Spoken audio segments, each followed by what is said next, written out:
Di sebuah desa kecil bernama Karangsari, hidup seorang nenek renta bernama Saroh, sebatang kara, miskin, dan hanya ditemani tanah tandus serta perut yang selalu lapar. Suatu hari, ia memetik seikat daun singkong dari kebun milik orang kaya di desanya. Sebuah tindakan kecil karena lapar, namun berujung besar. Ia ditangkap dan dituntut 15 tahun penjara. Kasus ini menyulut amarah publik. Dari balik jeruji, kisah Saroh menyebar luas, menarik perhatian seorang pengacara muda dari kota, seorang wartawan investigatif, dan seorang remaja desa yang bersuara lewat video pendek. Sementara pemilik kebun, Pak Darwin, menggunakan pengaruh dan uang untuk mengendalikan hukum. Namun, apa jadinya jika kebenaran masa lalu muncul dan membalikkan semuanya? Ini bukan sekadar cerita tentang daun singkong. Ini adalah kisah tentang keadilan yang timpang, hukum yang tumpul ke atas, dan keberanian orang-orang kecil melawan sistem yang bengkok. Apakah seorang nenek tua bisa melawan kuasa uang dan kekuasaan? Atau akan terkubur diam-diam dalam jeruji tanpa pernah didengar?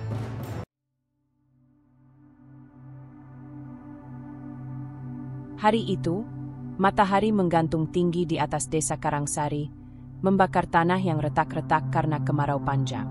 Angin kering meniupkan debu ke segala penjuru, membuat siapapun enggan keluar rumah di siang bolong seperti ini. Tapi di ujung jalan tanah yang mengarah ke kebun singkong milik Pak Darwin, sesosok perempuan tua berjalan tertatih-tatih dengan langkah pelan. Namanya Saroh, 78 tahun. Wajahnya penuh keriput, dan tubuhnya yang sudah renta tampak semakin kurus dalam balutan kain batik lusuh. Satu-satunya alas kaki yang ia miliki, sepasang sandal jepit butut, sudah tak berbentuk. Tapi ia tetap melangkah, menahan lapar yang mencengkeram lambungnya sejak 2 hari lalu. Di rumah kecil reot yang ditinggalinya seorang diri sejak suaminya wafat 5 tahun lalu, tak ada lagi beras. Tak ada garam, apalagi minyak. Hanya satu mangkuk air putih dan harapan yang nyaris putus. Anak semata wayangnya telah lama merantau dan tak pernah kembali.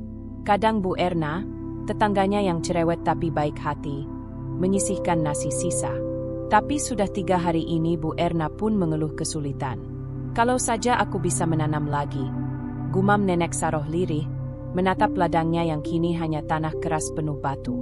Ia berdiri di depan pagar kayu kebun Pak Darwin. Pagar itu tak pernah dikunci, karena pemiliknya merasa tak ada yang akan berani mencuri. Siapapun di desa tahu bahwa Darwin adalah orang paling berpengaruh. Pemilik lahan luas, truk-truk angkut, toko pupuk, bahkan donatur tetap kantor kepala desa.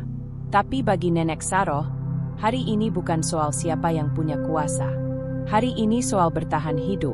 Pelan-pelan, ia menyelipkan tubuh kecilnya ke balik pagar.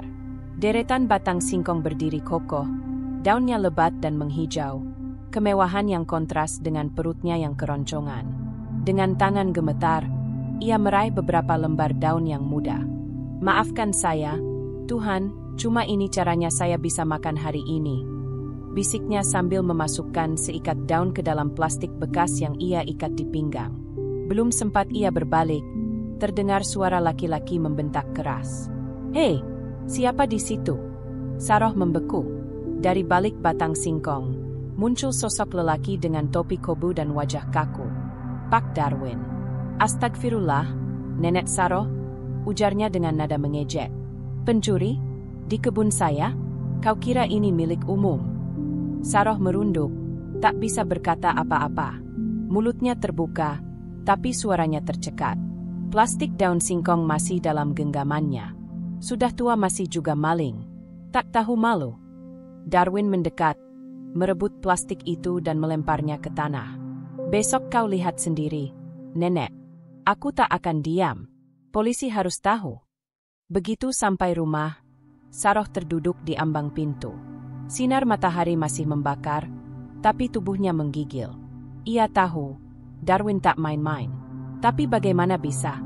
Hanya karena seikat daun? Bukankah itu tak sebanding dengan harga dirinya? Sore itu, kabar menyebar cepat. Beberapa tetangga mulai bergosip, dari warung Bu Marni sampai pos ronda. Kasihan sih, tapi ya tetap saja, itu mencuri. ucap Pak Rusli. Tapi kan bukan jolong motor, cuma daun. Pak, bela Bu Erna. Itu kebun orang, Bu. Biar cuma daun. Tetap saja salah, timpal Pak Arif, Ketua RT. Tak ada yang tahu pasti kemana arah kasus ini. Tapi satu yang jelas. Esoknya, 2 orang polisi berseragam datang menjemput Nenek Saroh. Kisah ini dimulai dari perut yang kosong. Dari daun singkong yang sebenarnya tumbuh melimpah tapi tak bisa dimakan oleh siapapun selain pemiliknya. Di desa tempat hukum dan kemanusiaan tak selalu berjalan seiring, Nenek Saroh mendadak jadi simbol antara pencuri atau korban. Dan siapapun yang tahu hidupnya, tahu bahwa ini bukan sekadar soal daun. Ini soal hati. Pagi hari di desa Karangsari biasanya sunyi. Tapi tidak pagi itu. Suara sepeda motor polisi yang berderu pelan namun pasti menuju rumah-rumah warga sudah cukup untuk membuat beberapa orang keluar dari rumah. 2 polisi berseragam lengkap berhenti di depan rumah reot Nenek Saroh, yang dindingnya sudah tak utuh dan atapnya bocor di banyak sisi. Salah satu dari mereka, Bribka Dani, mengetuk pintu perlahan. Tapi tak ada jawaban. Bu Saroh, serunya. Kami dari Polsek Karangsari. Dari balik tirai kain usang, wajah lelah dan bingung itu muncul. Nenek Saroh mengenakan kebaya lusuh, dengan rambut yang diikat sederhana di belakang. Mata tuanya terlihat cemas. Ada apa, Nak? Tanyanya lirih. Maaf, Bu. Kami mendapat laporan dugaan pencurian. Ada saksi dan barang bukti. Kami diminta untuk membawa ibu ke kantor polisi untuk dimintai keterangan. Ucap Bribka Dani, lebih lembut daripada biasanya. Nenek Saroh tidak melawan. Ia hanya terdiam sesaat, lalu mengangguk pasrah. Ia tidak bertanya barang bukti apa, tidak menolak, tidak menangis. Ia tahu hari itu akan datang sejak kejadian kemarin. Perlahan ia mengenakan kerudung lamanya, lalu dibantu salah satu polisi naik ke motor. Di seberang jalan, Bu Erna dan beberapa tetangga berdiri menyaksikan dengan berbagai ekspresi. Ada yang mencibir, tapi lebih banyak yang hanya diam, merasa tak enak hati. Erna, ini keterlaluan, gumam Pak Rusli yang berdiri di sebelahnya. Masa nenek tua kayak dia harus dibawa polisi cuma karena daun singkong? Bu Erna mengangguk pelan. Tapi siapa yang berani lawan Darwin? Di kantor polisi, ruangan panas itu dipenuhi aroma kertas tua dan kopi sachet. Seorang penyidik mencatat laporan dengan serius, menyalin kata demi kata dari laporan Pak Darwin. Barang bukti, 1 ikat daun singkong. Pelapor menyaksikan langsung, masuk ke pekarangan tanpa izin. Pak Darwin duduk bersilang kaki di kursi tunggu, mengenakan kemeja safari mahal dan jam tangan mencolok. Wajahnya penuh kepuasan. Saya minta kasus ini diproses serius. Pak, jangan cuma ditanya-tanya lalu dilepas. Ini soal prinsip. Orang harus tahu bahwa hukum itu tegas. Penyidik mengangguk. Kami akan proses sesuai prosedur, Pak Darwin. Ibu Saroh sudah kami mintai keterangan.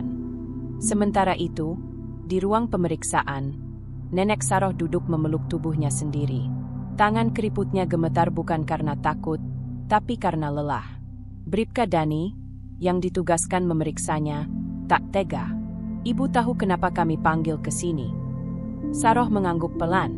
Karena saya ambil daun singkong itu. Kenapa ibu ambil tanpa izin? Karena saya lapar. Nak, sudah 2 hari saya tidak makan nasi. Suara itu keluar dengan lirih, namun tegas. Tak ada kebohongan, tak ada alasan dibuat-buat. Bribka Dani diam sejenak, mencoba menyembunyikan gejolak hatinya. Tapi tugas tetap tugas. Apakah ibu tahu itu kebun milik Pak Darwin? Iya, saya tahu. Tapi saya cuma ambil sedikit. Tak sampai 1 ikat besar. Untuk sayur hari itu saja. Bribka Dani menunduk, mencatat. Tapi matanya mulai berkaca-kaca. Di sisi lain, berita mulai menyebar. Media lokal menulis artikel kecil di laman mereka. Seorang nenek di Karangsari diduga mencuri daun singkong. Pelapor adalah pemilik kebun yang dikenal cukup berpengaruh di desa tersebut. Pihak kepolisian menyatakan kasus sedang dalam tahap penyelidikan. Tak lama, media sosial lokal mulai membicarakan insiden itu. Beberapa akun anonim mulai menyebarkan foto Nenek Saroh yang diambil dari kejauhan saat ditangkap. Komentar warganet pun mulai ramai.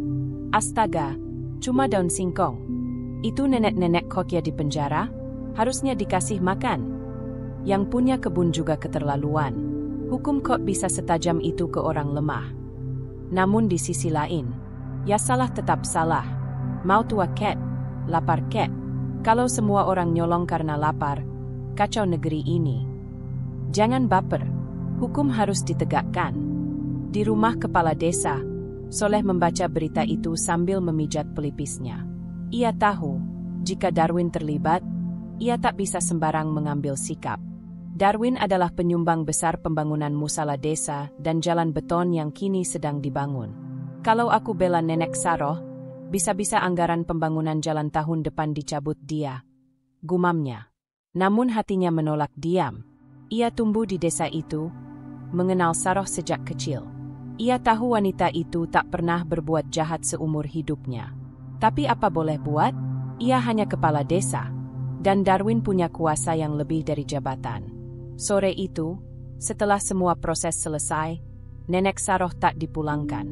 Ia ditahan sementara di ruang tahanan kecil Polsek Karangsari untuk proses lebih lanjut.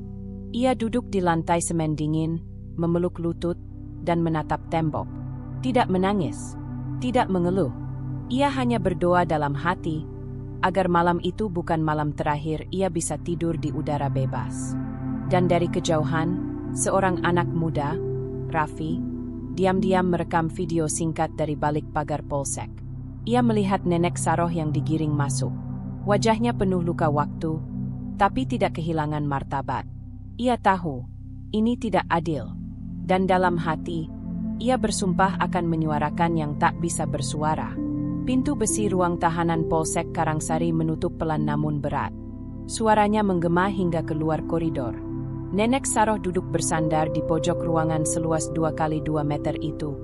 Lantainya dingin dan dindingnya lembab. Di dalam ruang itu, hanya ada tikar tipis dan selimut bolong.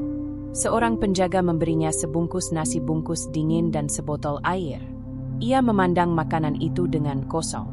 Bukannya tidak lapar, tapi tenggorokannya seolah terkunci oleh rasa malu dan ketidakpercayaan. Siapa sangka, hidupnya yang sepi dan damai di penghujung usia bisa berujung seperti ini. Di penjara karena seikat daun singkong, di luar, dunia mulai gaduh. Media lokal mulai heboh. Artikel pendek tentang penahanan Nenek Saroh berubah menjadi berita utama. Judul-judul seperti, Nenek 78 tahun di penjara karena daun singkong. Hukum tajam ke bawah, di desa ini, daun singkong jadi bukti pencurian. Miskin dan lapar, lalu di penjara. Berita itu menyebar di Facebook, Twitter, dan Instagram.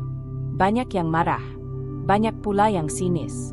Beberapa tokoh masyarakat mencoba angkat bicara, tapi terbentur kekuatan nama besar, Pak Darwin. Pak Darwin menanggapinya dengan dingin. Dalam sebuah wawancara radio lokal, ia berkata, "Ini bukan soal tua atau muda. Ini soal hukum. Kalau maling dibiarkan karena kasihan, maka esok semua orang bisa mencuri sesuka hati. Saya hanya ingin memberi pelajaran bahwa hukum berlaku untuk semua." Komentar itu langsung menuai pro dan kontra. Ada yang menyebutnya sebagai simbol kekejaman kapitalisme desa. Ada pula yang memujinya karena menjaga ketertiban.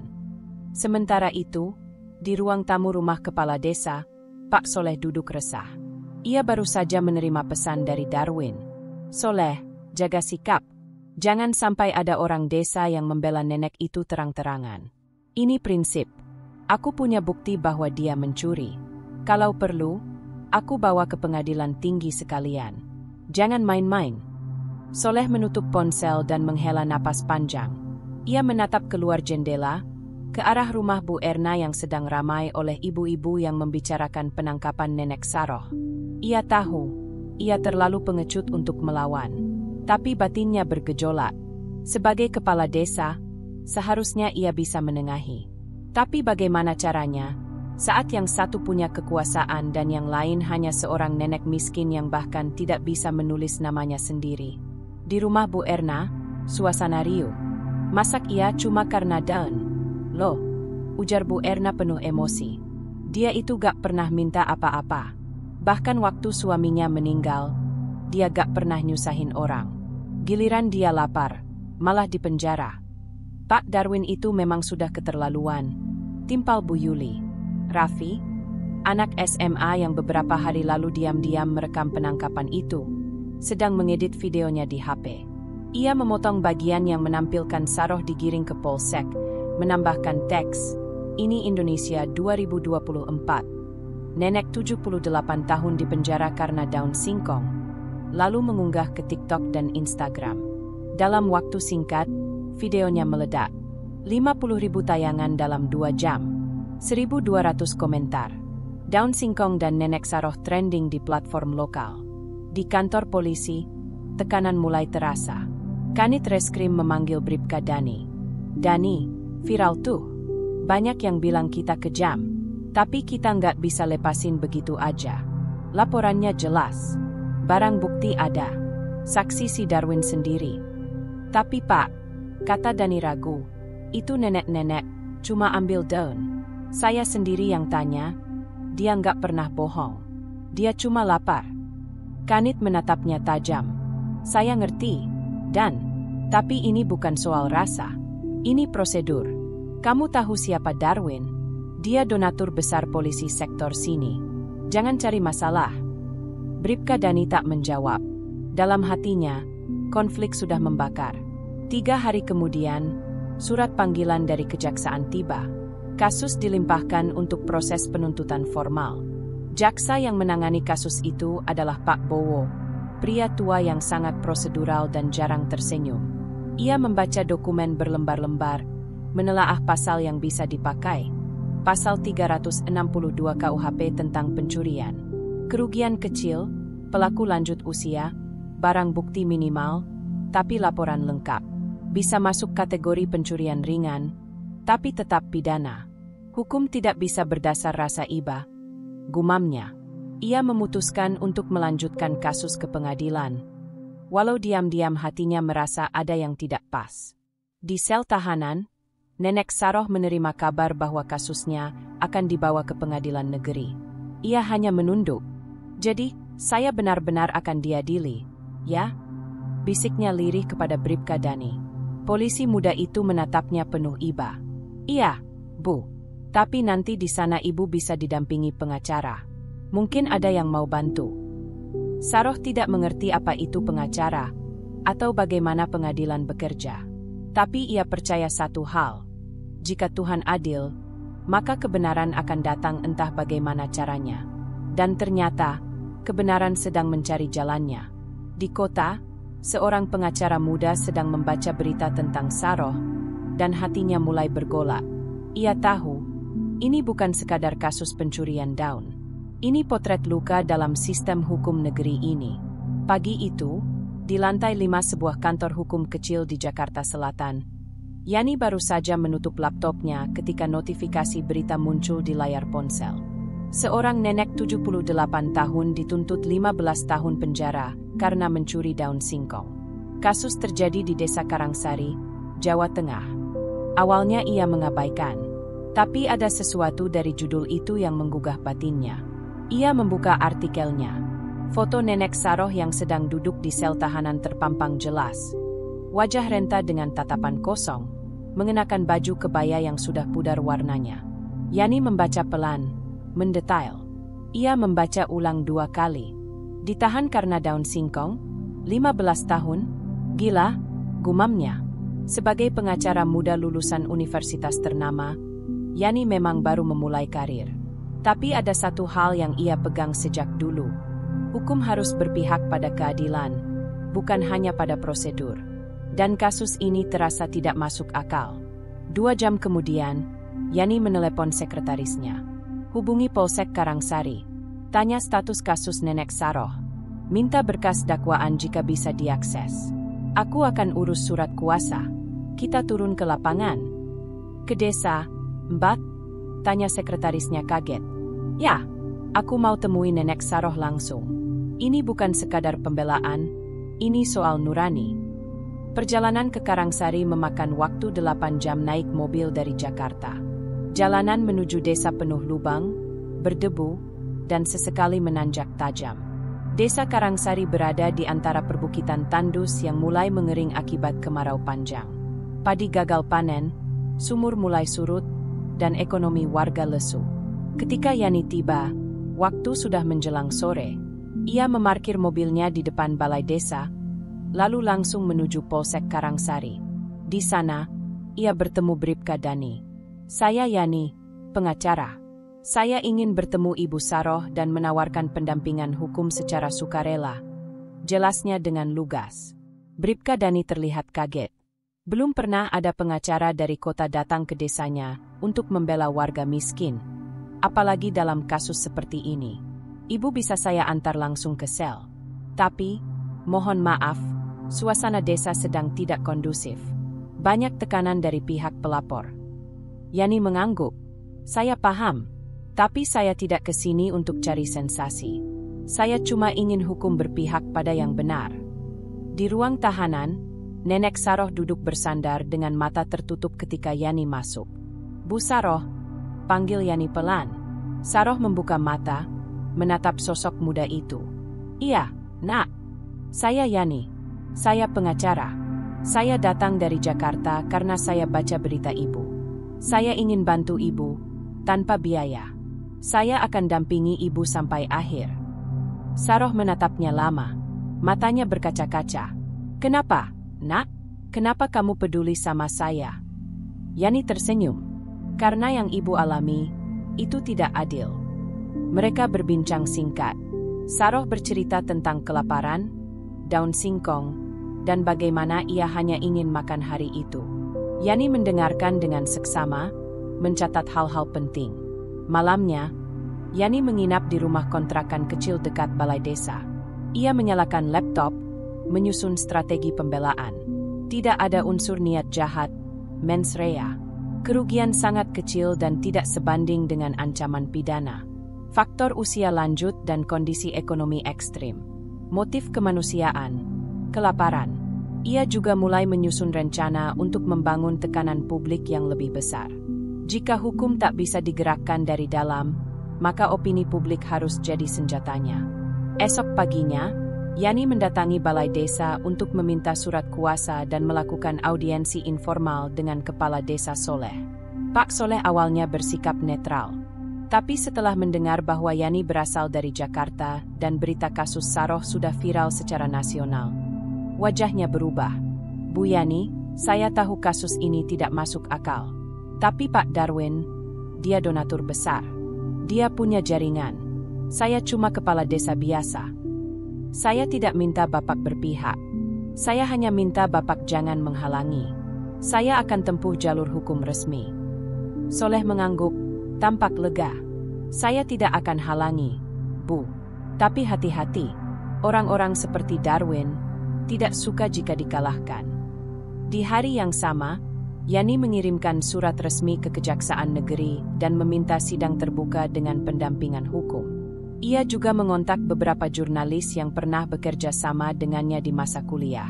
Salah satunya adalah Maya, wartawan investigatif yang kini bekerja di sebuah media besar nasional. Setelah mendengar ringkasan kasusnya, Maya hanya menjawab singkat, "Aku turun ke lapangan. Kirim titik lokasi. Ini lebih dari sekadar daun singkong." Sore hari, di rumah Bu Erna, warga desa mulai berkumpul membicarakan kabar tentang kedatangan Yani. "Jadi ada pengacara dari kota yang mau bela Nenek Saroh?" tanya Pak Rusli. "Iya," katanya perempuan, muda, cantik, tapi berani, jawab Bu Erna sambil menyajikan teh. "Semoga dia nggak takut sama Darwin." Raffi, yang duduk di pojok sambil membuka akun TikTok-nya, tersenyum kecil. "Kalau dia pintar dan punya niat baik, kita bantu sebisanya." Pagi di desa Karangsari biasanya sunyi, hanya diiringi suara ayam berkokok dan gesekan daun kering ditiup angin kemarau. Tapi pagi itu, suasana di balai desa terasa berat. Pak Soleh, kepala desa, duduk termenung di ruang kerjanya yang sempit. Di mejanya sudah menumpuk laporan dana desa, proposal bantuan pertanian, dan satu surat resmi yang baru datang. Pemberitahuan pendampingan hukum oleh Yani, si pengacara muda dari Jakarta. Ia membacanya pelan, lalu menyandarkan tubuh di kursi rotan yang sudah goyah. Dunia luar mulai masuk, gumamnya pelan. Pak Soleh bukan orang jahat. Ia bahkan dikenal baik oleh warga. Tapi sejak Pak Darwin menjadi donatur utama untuk berbagai proyek desa, mulai dari renovasi masjid, bantuan alat pertanian, hingga pembangunan jalan setapak, Soleh mulai kehilangan kendali. Ia tahu siapa Darwin sebenarnya. Orang kaya sombong yang suka mengatur dan tidak suka dibantah. Tapi selama ini, demi stabilitas desa, ia memilih diam. Kini, pilihan itu menjadi beban. Beberapa jam sebelumnya, Pak Darwin datang langsung ke balai desa. Tubuhnya tegap, dengan kemeja lengan panjang dan sepatu kulit mengkilap. Senyumnya tipis, dingin. "Leh," panggilnya tanpa basa-basi. "Kudengar si pengacara itu sudah nyampe. Bawa wartawan juga, ya?" Soleh tersenyum canggung. "Iya, Dar. Namanya Yani. Dari Jakarta. Sudah ngurus surat resmi ke kejaksaan juga." Darwin menarik napas panjang, lalu mencondongkan tubuh. "Dengar baik-baik, Leh. Kasus ini bukan soal daun singkong. Ini soal wibawa. Kalau aku mundur sekarang, citraku habis. Bisnisku juga. Aku nggak mau dilihat lemah karena nenek sekarat. Paham?" Pak Soleh mengangguk pelan. "Tapi kalau kasusnya makin besar, media makin masuk, nanti malah jadi bumerang, Dar." Darwin mengepal tangannya di atas meja. "Aku gak peduli. Hukum tetap hukum. Dan aku korban pencurian. Titik." Tanpa pamit lebih lanjut, Darwin pergi meninggalkan ruang kepala desa dengan aura tekanan yang begitu pekat. Usai pertemuan itu, Pak Soleh merasa kepalanya pening. Ia keluar sebentar untuk mencari angin, dan tanpa sengaja bertemu dengan Bu Erna dan Raffi yang sedang duduk di depan warung kopi. "Pak Kades," sapa Bu Erna. Soleh mencoba tersenyum. Bu Erna, Raffi." "Pak, soal nenek Saroh itu, jangan diam saja, dong. Kasihan," kata Bu Erna dengan nada tulus, tapi jelas. Raffi menimpali, "Saya udah upload 3 video lagi. Sekarang udah tembus 200.000 views. Komentarnya rata-rata marah semua.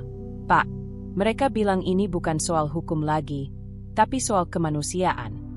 Pak Soleh hanya mengangguk pelan. "Saya ngerti, tapi saya juga manusia biasa, Vi. Nggak semua bisa saya lawan sendirian." "Makanya jangan sendirian, Pak," ucap Raffi mantap. "Biar kami bantu. Warga Karangsari gak buta. Kami tahu siapa yang benar." Soleh terdiam lama. Kata-kata itu menggema di hatinya lebih kuat daripada teriakan Darwin. Malam itu, di rumahnya, Pak Soleh menggelar rapat kecil bersama beberapa tokoh warga. Diam-diam, hanya 6 orang hadir, termasuk Pak Rusli, tokoh tani, Bu Erna, dan Raffi. "Saya nggak bisa terang-terangan lawan Darwin," ucap Soleh jujur. "Tapi saya juga nggak bisa terus tutup mata. Kasus ini bikin nama desa kita rusak. Kalau terus begini, orang luar bisa turun semua. Bukan cuma media, bisa LSM, bisa ombudsman, bisa kementerian." Pak Rusli mengangguk. "Kalau Bapak mau buka suara, kami ikut. Tapi Bapak harus jadi pemimpin, bukan tukang stempel Darwin." Suasana menjadi sunyi sesaat. Lalu Soleh berdiri. "Baik, saya tidak bisa jamin banyak. Tapi mulai besok, saya akan surati kejaksaan dan menyampaikan bahwa desa mendukung proses hukum yang adil dan transparan. Saya juga akan bicara langsung ke wartawan kalau perlu." Esok paginya, Pak Soleh benar-benar melakukannya. Ia mendatangi tempat kos sementara Yani, lalu mengetuk pintu. Yani membukakan pintu, kaget melihat kepala desa berdiri di hadapannya. "Maaf mengganggu. Saya hanya ingin bilang, saya tidak akan menghalangi kerja Ibu. Saya mungkin tidak bisa mendukung terang-terangan, tapi saya ingin Ibu tahu, tidak semua orang di Karangsari diam." Yani tersenyum kecil. "Itu sudah cukup, Pak. Terima kasih." Sementara itu, Mayasi wartawan investigatif baru saja tiba di desa. Dengan kamera kecil dan catatan penuh, ia mulai mengunjungi rumah warga, menggali fakta, dan mencari lubang dalam kasus ini. Dari Bu Erna, ia mendengar soal tanah warisan yang dulunya milik keluarga Saroh. Dari Pak Rusli, ia tahu bahwa kebun singkong Darwin dulu dibeli secara aneh oleh ayahnya dari petani yang dipaksa jual murah. Benang merah mulai terlihat, dan Maya tahu ini bukan sekadar cerita satu nenek dan seikat daun. Ini cerita panjang tentang ketidakadilan yang diwariskan turun-temurun. Hari itu, pengadilan negeri di kota kabupaten terlihat lebih ramai dari biasanya. Gedung bercat putih itu tak pernah menjadi perhatian publik, tapi pagi ini, belasan wartawan berdiri di halaman, beberapa warga desa Karangsari berdatangan, dan kamera-kamera ponsel sudah menyala sejak pukul 8 pagi. Nenek Saroh, mengenakan baju kebaya coklat tua dan kain batik yang sudah lusuh, tiba dengan mobil tahanan. Tubuhnya kurus, jalannya perlahan, dipapah oleh 2 petugas. Di balik kaca jendela mobil, mata wartawan langsung membidik wajah tuanya yang lelah. Di luar gedung, beberapa spanduk kecil terlihat. Daun singkong tak seharusnya membawa ke penjara. Hukum untuk keadilan, bukan untuk kekuasaan. Yani, yang sudah hadir sejak pagi, berdiri tenang di depan ruang sidang. Ia mengenakan jas hitam formal, rambutnya diikat rapi.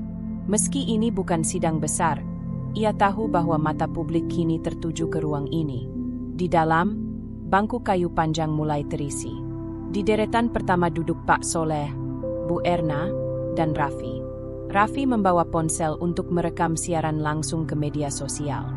Di deret wartawan, Maya duduk dengan laptop terbuka, mengetik cepat dan tak berhenti memperhatikan reaksi semua orang. Di depan ruangan, Hakim Rendra, pria berusia 60 tahun yang dikenal sangat kaku, memeriksa berkas di mejanya. Sampingnya, Pak Bowo, jaksa penuntut umum, duduk dengan ekspresi datar. Jam dinding menunjukkan pukul 9 tepat. Hakim memukul palu. Sidang perkara nomor 122 PIDB 2024 PNKRS dengan terdakwa atas nama Saroh binti Mardiah dinyatakan dibuka dan terbuka untuk umum. Suara ruangan hening. Pak Bowo berdiri, membuka dokumen dakwaan, bahwa pada tanggal 14 April 2024, terdakwa Saroh binti Mardiah, tanpa izin dan sepengetahuan pemilik lahan, yaitu Darwin bin Sukaryo, telah memasuki kebun milik yang bersangkutan dan mengambil secara tidak sah tanaman berupa daun singkong dalam jumlah yang mencukupi untuk konsumsi pribadi. Berdasarkan pasal 362 KUHP, tindakan ini memenuhi unsur pencurian. Ruang sidang bergumam pelan. Yani mencatat cepat. Maya mengerutkan kening. Pak Bowo melanjutkan dengan suara mantap. Kami menuntut terdakwa dengan pidana penjara maksimal 15 tahun.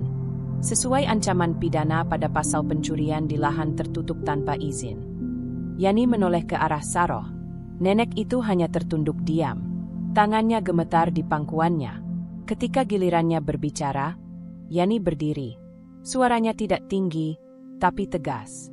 Ia melangkah ke depan, lalu menatap langsung ke arah hakim. Yang mulia, hari ini saya tidak hanya membela seorang perempuan tua. Saya berdiri di sini membela nurani hukum kita. Beberapa wartawan langsung mengetik kutipan itu. Yang terjadi bukanlah pencurian, tapi tragedi. Terdakwa bukan kriminal, melainkan korban. Korban dari kemiskinan, dari ketimpangan, dan dari sistem yang seringkali lupa bahwa hukum juga harus punya hati. Yani kemudian menyerahkan bukti awal, laporan kondisi ekonomi Nenek Saroh, surat keterangan dari dokter desa soal status gizi, serta testimoni dari warga tentang kepribadian dan latar belakang hidup Saroh. Ia melanjutkan, jika sistem peradilan ini tega menghukum seorang nenek 78 tahun karena seikat daun singkong yang ia petik demi makan, maka kita semua harus bertanya ulang, hukum ini untuk siapa? Ruangan sunyi. Hakim Rendra diam lama sebelum berkata, sidang akan dilanjutkan minggu depan untuk pemeriksaan saksi-saksi. Terdakwa tetap dalam tahanan sementara. Palunya mengetuk pelan. Sidang ditutup. Di luar ruang sidang, kerumunan wartawan langsung mengerubungi Yani. Mbak Yani, Apa benar Anda akan menggugat balik Pak Darwin? Apakah ini ada unsur kriminalisasi terhadap warga miskin? Kenapa Anda mau bela kasus sekecil ini? Yani hanya menjawab singkat, karena keadilan tidak ditentukan oleh besar kecilnya kasus, tapi oleh benar tidaknya perlakuan hukum. Pak Darwin tidak hadir di persidangan, tapi ia memantau semua dari jauh. Lewat anak buahnya, ia menerima kabar bahwa opini publik mulai memburuk. Video persidangan tersebar di Twitter, TikTok, dan Instagram. Banyak tokoh publik mulai angkat suara. Raffi bahkan menerima DM dari seorang selebgram. Cerita nenek Saroh ini gila sih. Gue repost ya. Semoga makin viral.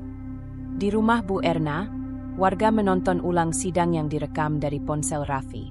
Beberapa orang mulai menangis, terutama saat Yani bicara soal hukum yang punya hati. Kalau bukan karena dia, kata Bu Erna pelan, mungkin Saroh mati di dalam sel. Pak Soleh, yang duduk di dekat pintu, hanya bisa mengangguk. Ia tak pernah menyangka bahwa satu daun singkong bisa memantik begitu banyak api keadilan. Malam belum larut ketika Raffi duduk di depan laptop tuanya, di dalam kamar sempit yang hanya disekat tirai dari ruang tamu. Di hadapannya, rekaman persidangan pertama nenek Saroh sedang ia potong dan susun menjadi satu video pendek berdurasi 2 menit. Ia memutar ulang bagian saat Yani berkata, "Jika sistem peradilan ini tega menghukum seorang nenek 78 tahun karena seikat daun singkong yang ia petik demi makan, maka kita semua harus bertanya ulang, hukum ini untuk siapa?" Raffi menambahkan teks subtitle dan potongan reaksi warga di luar pengadilan. Lalu ia menyisipkan foto-foto rumah nenek Saroh, kondisi dapurnya yang kosong, dan tangannya yang keriput memegang seikat daun singkong. Judul video, Nenek 78 tahun dituntut 15 tahun penjara karena daun singkong. Keadilan atau kekuasaan? Thumbnail, wajah nenek Saroh tertunduk dengan latar ruang sidang. Ia klik, unggah, di TikTok, YouTube Shorts, dan Instagram Reels secara bersamaan. Jam menunjukkan pukul 23.15. Pagi-pagi, notifikasi di HP Raffi tak berhenti bunyi. Ia bahkan belum sempat sikat gigi ketika membuka layar ponselnya. TikTok, 1,2 juta views dalam 8 jam. YouTube Shorts, 890.000 views. IG Reels, 2,4 juta views. Komentar mengalir seperti sungai deras. Astaga, ini nyata. Anak saya aja suka metik daun singkong di kebun orang. Masak mau dipenjara juga. Pengacara cewek itu keren banget. Salut. Bapak Darwin semoga baca ini. Malu dong. Raffi terdiam sesaat.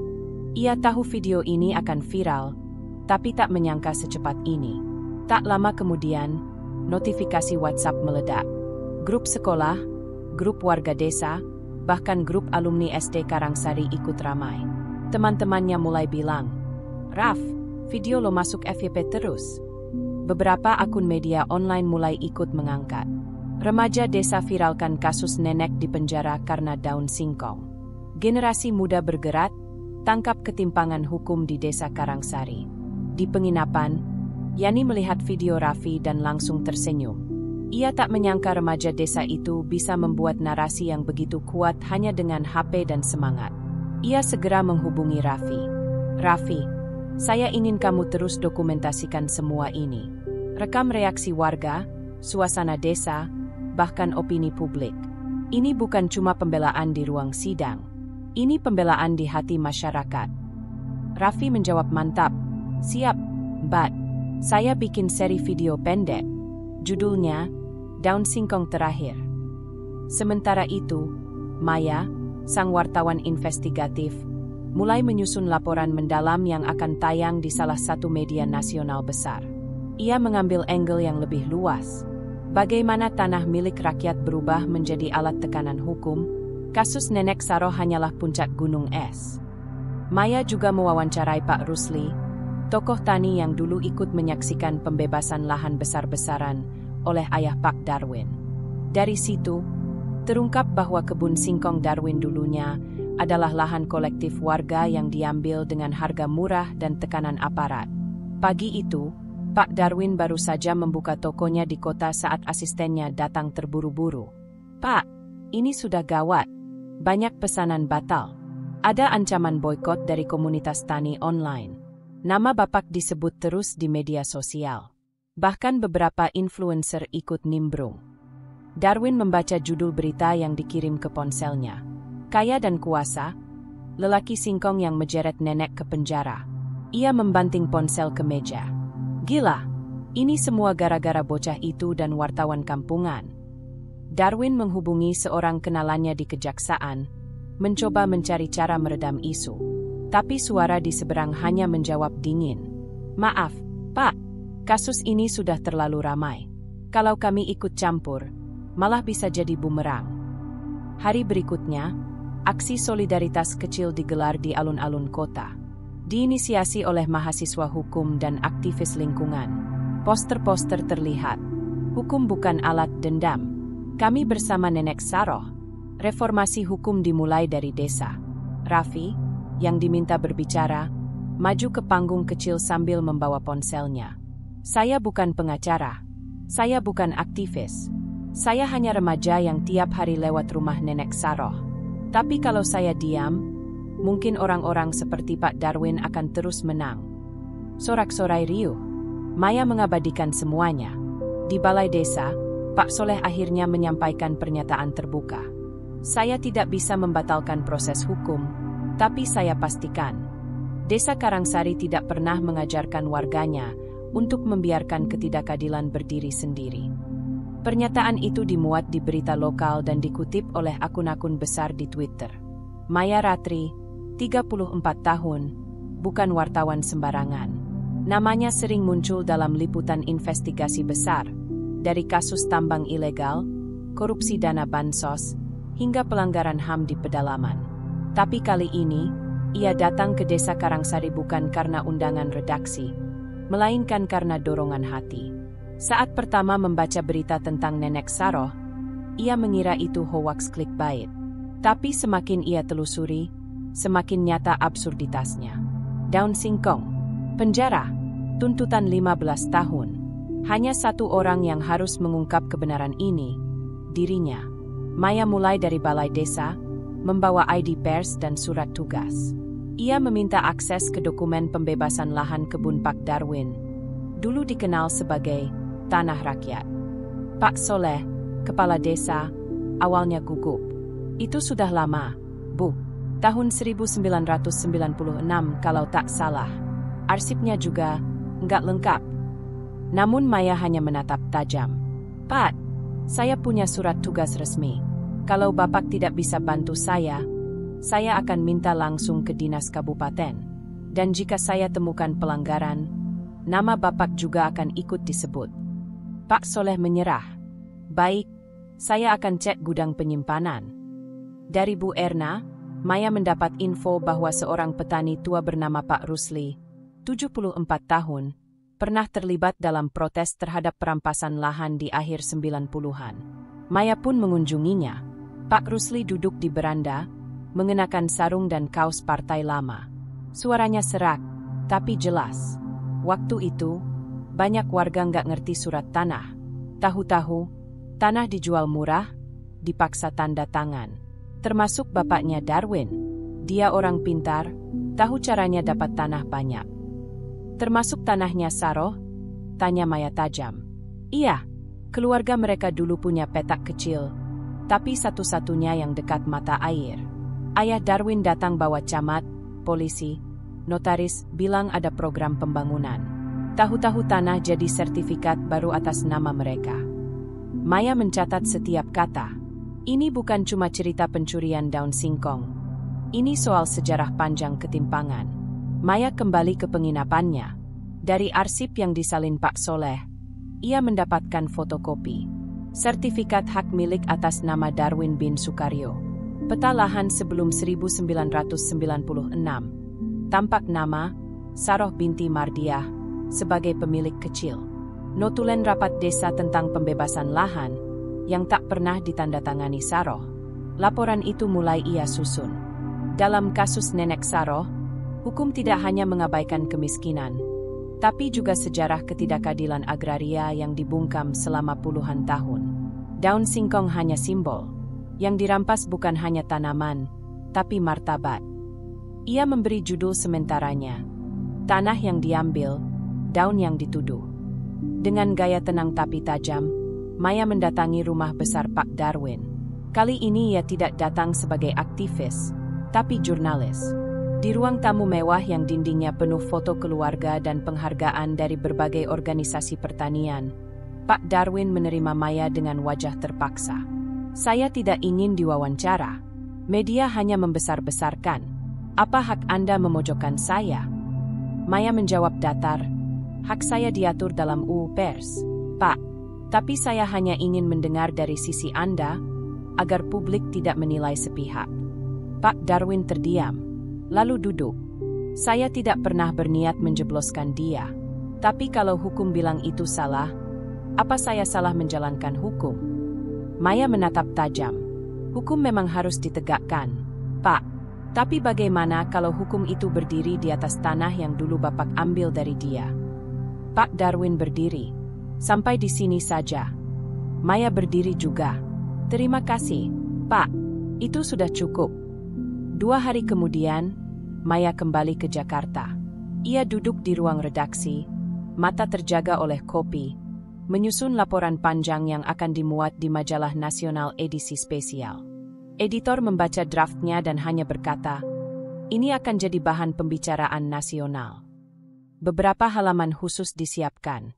Infografis alur kasus Saroh, peta konflik agraria Desa Karangsari, profil Yani, Raffi, dan Maya sendiri, kronologi tekanan publik terhadap Darwin. Saat majalah itu rilis, baik versi cetak maupun digital, tagar keadilan untuk Saroh kembali naik jadi trending. Siaran berita TV nasional mengutip langsung laporan Maya. Bahkan jurnalis senior dari luar negeri mengontak Maya untuk wawancara. Yani menelepon malam itu. Suaranya penuh haru. "Terima kasih, Mbak Maya. Artikelmu bukan hanya membuka mata publik, tapi juga hati mereka." Maya hanya menjawab pelan, "Ini bukan soal satu nenek, Yan. Ini tentang ratusan ribu orang seperti dia yang tak pernah punya panggung." Hari-hari Pak Darwin di Desa Karangsari mulai terasa berbeda. Suasana yang tadinya nyaman dan penuh kendali kini berubah menjadi tekanan yang mencekik. Sejak laporan Maya dan video viral Raffi beredar, para pembeli hasil kebun singkong mulai menunda pesanan. Bahkan beberapa toko besar di kota memutuskan untuk tidak membeli hasil kebun dari Pak Darwin. Asisten Darwin yang setia, Pak Jaya, melapor, "Pak, pesanan berkurang drastis. Beberapa distributor sudah telepon dan minta penjelasan soal kasus ini." Darwin menatap layar ponselnya dengan wajah tegang. Ia membanting ponsel di meja. "Sialan, semua gara-gara satu nenek tua dan bocah itu." Pada sebuah pertemuan bisnis di kota, beberapa kolega dan mitra usaha mulai menunjukkan sikap dingin. Mereka tidak mau terlibat masalah hukum yang kini jadi sorotan nasional.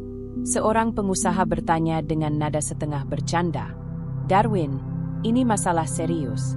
Kalau kamu terus bertahan, bisa-bisa bisnis kamu yang lain ikut terseret." Darwin hanya membalas dengan gelengan kepala dan tatapan tajam, namun dalam hatinya mulai merasakan ketakutan. Selain dari lingkungan bisnis, tekanan datang dari arena politik desa dan kabupaten. Pak Soleh, kepala desa yang sebelumnya sering tunduk pada Darwin, mulai menunjukkan sikap berbeda. Di balik layar, Soleh menerima pesan dari para pejabat yang meminta agar masalah ini diselesaikan secara adil. Soleh ragu, tapi tahu bahwa jika terus berpihak pada Darwin, ia bisa kehilangan dukungan masyarakat. Di sebuah rumah makan kecil di pinggiran kota, Darwin mengadakan pertemuan dengan beberapa orang yang selama ini mendukungnya. "Kita harus cari cara hentikan gerakan ini. Media sudah membuat saya jadi kambing hitam," keluh Darwin. Seorang pria berpakaian rapi menjawab, "Pak Darwin, kami bisa atur beberapa orang untuk mengalihkan perhatian. Tapi itu berisiko." Darwin menarik napas panjang. "Kalau bukan kita, siapa lagi?" Namun hatinya tetap gelisah. Ia tahu resiko itu bisa menghancurkan karir dan hidupnya. Suatu malam, Darwin duduk sendirian di ruang kerjanya. Televisi menyajikan liputan tentang solidaritas warga dan dukungan untuk Nenek Saroh. Beberapa reporter menyorot ruang sidang, masyarakat yang berkumpul, dan pernyataan Yani. Darwin meremas kursi di tangannya, lalu berbisik. Apa yang sebenarnya aku lawan ini? Seikat daun singkong, atau kebenaran yang selama ini aku tutupi? Kabar tentang ketakutan Darwin menyebar ke desa. Warga mulai percaya bahwa sang penguasa kebun itu tidak sekuat yang mereka kira. Bu Erna, tetangga Saroh, dengan lantang mengatakan pada beberapa ibu-ibu di pasar, "Ini saatnya kita berdiri bersama. Jangan biarkan nenek kita terus disakiti." Raffi dan teman-teman SMA juga semakin aktif mengorganisir dukungan. Sejak kasus Nenek Saroh mencuat ke permukaan, Yani semakin mendalami fakta-fakta di balik kebun singkong milik Pak Darwin.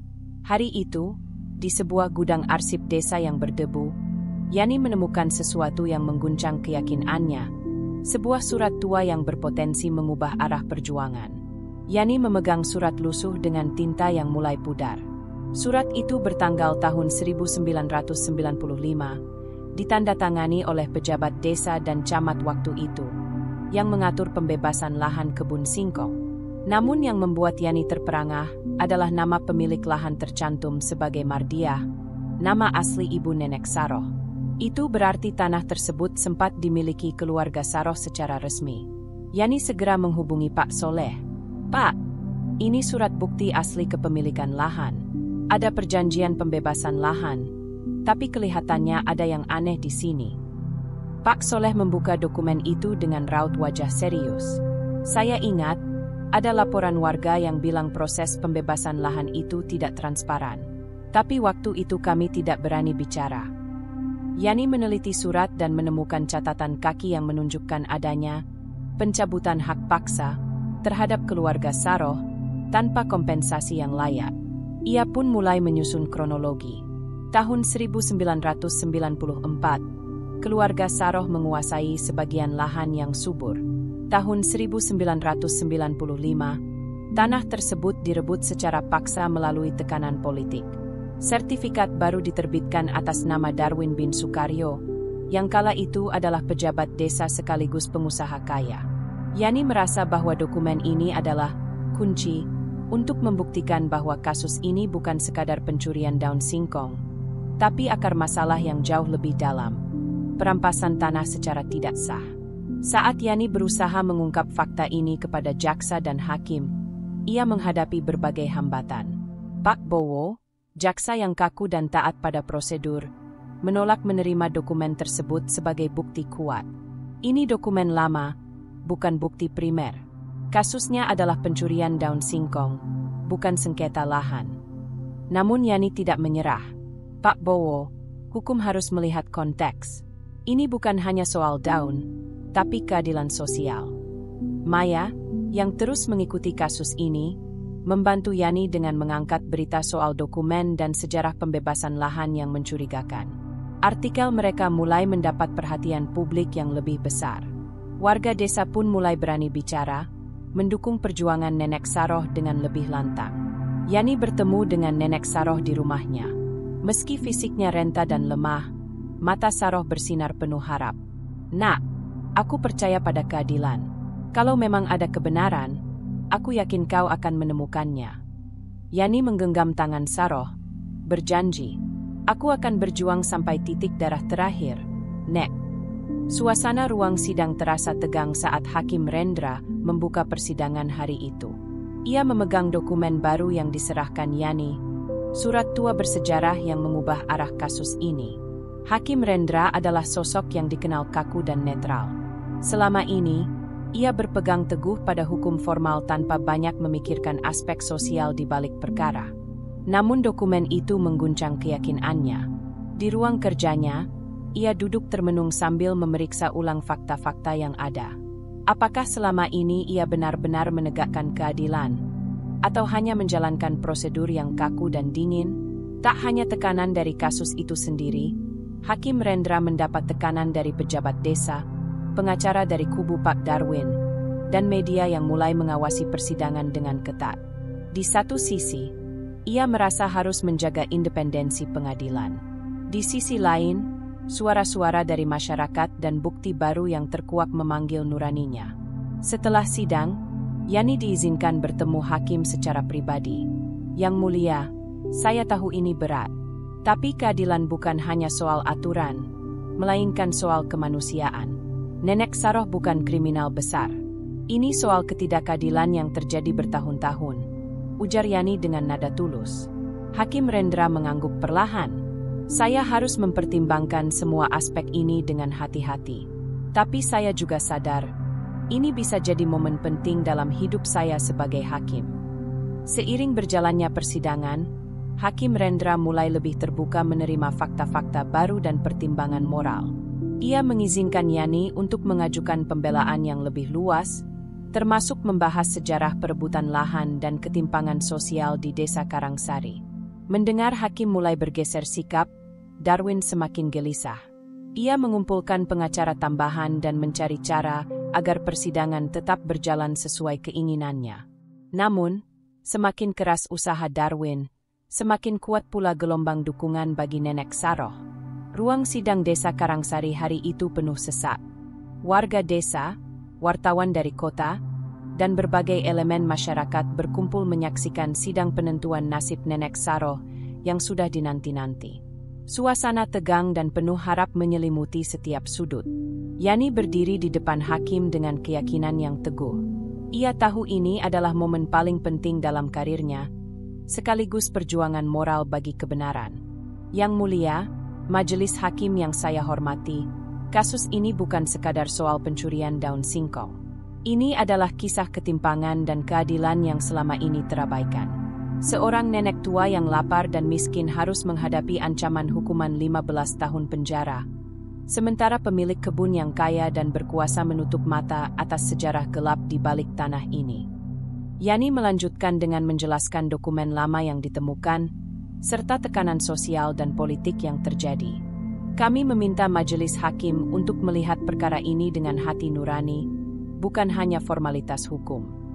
Raffi, anak SMA yang menjadi saksi, dipanggil maju dan memutar video dokumenter tentang kehidupan Nenek Saroh serta video viral yang telah menggerakkan opini publik. Wartawan Maya memberikan laporan langsung dari dalam ruang sidang, menyebarkan informasi secara real-time ke seluruh negeri. Di luar ruang sidang, ratusan warga Desa Karangsari dan aktivis berkumpul dengan spanduk bertuliskan, "Keadilan untuk Saroh" dan "Lawan ketimpangan hukum." Suara mereka menggema, mendukung perjuangan sang nenek yang dianggap simbol keteguhan dan keberanian. Pak Darwin tampak gelisah. Ia terus memandang ke arah hakim, berharap agar hukum tetap berpihak padanya.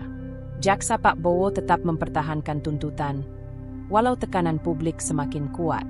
Hakim Rendra menutup sidang dengan nada serius. Saya akan mempertimbangkan seluruh fakta dan bukti yang telah diajukan secara seksama. Putusan akan dibacakan pada sidang berikutnya. Namun tatapan di matanya menunjukkan adanya keraguan-raguan dan pergulatan batin yang mendalam. Hari yang dinanti akhirnya tiba. Ruang sidang Desa Karangsari dipenuhi warga yang ingin menyaksikan pembacaan putusan dalam kasus yang telah menggemparkan desa dan bahkan menarik perhatian nasional. Atmosfer penuh ketegangan, antara harapan dan ketakutan. Hakim Rendra membuka surat putusan dengan suara tegas, tapi penuh perasaan. Setelah mempertimbangkan seluruh fakta, bukti, dan argumen yang diajukan selama persidangan, majelis hakim memutuskan bahwa terdakwa, Nenek Saroh, tidak terbukti secara sah dan meyakinkan melakukan tindak pidana pencurian berat sebagaimana yang didakwakan. Hakim menambahkan, dalam hal ini, kami juga menilai adanya faktor sosial dan sejarah yang harus menjadi pertimbangan dalam penegakan hukum. Terbukti tanah kebun singkong tersebut adalah milik keluarga terdakwa sebelum disita secara tidak sah. Meski demikian, hakim mengingatkan bahwa proses administratif atas sengketa lahan masih harus diselesaikan secara hukum terpisah. Warga yang hadir bersorak, menangis haru, dan saling berpelukan. Nenek Saroh terlihat terpukul namun bahagia, air mata mengalir di pipinya. Yani tersenyum lega, merasa perjuangannya tidak sia-sia. Di sisi lain, Pak Darwin terlihat murka, wajahnya memerah dan enggan mengucapkan sepatah kata pun. Putusan ini menjadi simbol penting bahwa hukum tidak boleh mengabaikan keadilan sosial dan kemanusiaan. Media nasional dan internasional menyoroti kasus ini sebagai contoh ketimpangan hukum yang berhasil diperjuangkan. Maya, wartawan investigatif, menyampaikan laporan mendalam yang membangkitkan kesadaran masyarakat luas. Tak lama setelah putusan, Pak Darwin memutuskan meninggalkan Desa Karangsari. Ia merasa kehilangan kontrol atas bisnis dan reputasinya. Nenek Saroh kembali ke rumahnya dengan hati yang penuh campur aduk. Setelah melewati hari-hari penuh tekanan dan ketakutan di balik jeruji, kini ia disambut oleh pelukan hangat dan senyum tulus dari tetangga-tetangga yang selama ini diam-diam mendukungnya. Bu Erna, tetangga yang selama ini cerewet tapi peduli, memimpin warga mengumpulkan bantuan makanan dan kebutuhan pokok untuk Saroh. Ini bukan sekadar kebaikan, tapi bentuk rasa keadilan yang kita perjuangkan bersama, ujar Bu Erna sambil menyodorkan seikat daun singkong segar. Raffi, anak SMA yang setia mendampingi Saroh, membawakan berita terbaru tentang beasiswa jurnalistik yang baru ia dapatkan berkat sorotan kasus ini. Walau sederhana, rumah Saroh kini dipenuhi harapan baru. Yani sesekali datang mengunjunginya, membawa kabar baik dan semangat untuk terus memperjuangkan hak-hak rakyat kecil. Desa Karangsari mulai menunjukkan tanda-tanda perubahan. Kepala Desa Soleh yang semula bingung, kini berani mengambil sikap lebih tegas untuk melindungi warga dari tekanan pengusaha besar. Maya, sang wartawan, terus mendokumentasikan kisah Saroh dan desa mereka. Film dokumenter berjudul Daun Singkong Terakhir mulai diputar di berbagai media, menginspirasi banyak orang. Nenek Saroh meski renta, tetap menjadi simbol perjuangan. Ia sering duduk di teras rumahnya, menikmati matahari sore sambil tersenyum melihat anak-anak bermain di sekitar kebun singkong yang kini lebih terawat. Waktu berlalu, dan kisah Nenek Saroh menjadi legenda kecil di Desa Karangsari. Film dokumenter, Daun Singkong Terakhir, yang dibuat oleh Maya berhasil membuka mata banyak orang tentang ketimpangan sosial dan pentingnya keadilan. Desa yang dulu sepi dan terabaikan kini mulai berubah. Pemerintah daerah memberikan perhatian lebih pada kebutuhan warga. Kepala Desa Soleh, yang dulu ragu, kini berani bersuara menentang praktik-praktik yang merugikan masyarakat kecil. Anak-anak desa, termasuk Raffi, mendapatkan lebih banyak kesempatan untuk belajar dan berkembang. Raffi, yang dulu hanya membantu Nenek Saroh, kini sedang menjalani pendidikan jurnalistik dengan beasiswa yang ia peroleh berkat sorotan kasus ini. Ia bertekad untuk menjadi wartawan yang bisa membela mereka yang tak terdengar suaranya, seperti yang telah dibuktikan oleh Maya dan perjuangan Saroh. Meskipun sudah tua, Nenek Saroh tetap menjadi simbol kejujuran dan keteguhan. Warga desa sering berkumpul di rumahnya, mendengarkan cerita dan nasihatnya. Daun singkong yang pernah menjadi simbol penderitaannya, kini menjadi lambang perjuangan dan harapan. Kasus ini menjadi pelajaran berharga bagi sistem hukum dan masyarakat luas. Banyak diskusi dan reformasi kecil yang mulai digulirkan, demi memastikan keadilan tidak hanya milik mereka yang kaya dan berkuasa. Kisah, Cuma Karena Mencuri Daun Singkong di Kebun Orang, bukan hanya cerita tentang satu nenek tua, tapi tentang ketimpangan, keberanian, dan harapan. Jejak daun singkong itu mengajarkan bahwa keadilan harus ditegakkan dengan hati, bukan hanya dengan aturan kaku. Dan itulah akhir dari cerita kita kali ini.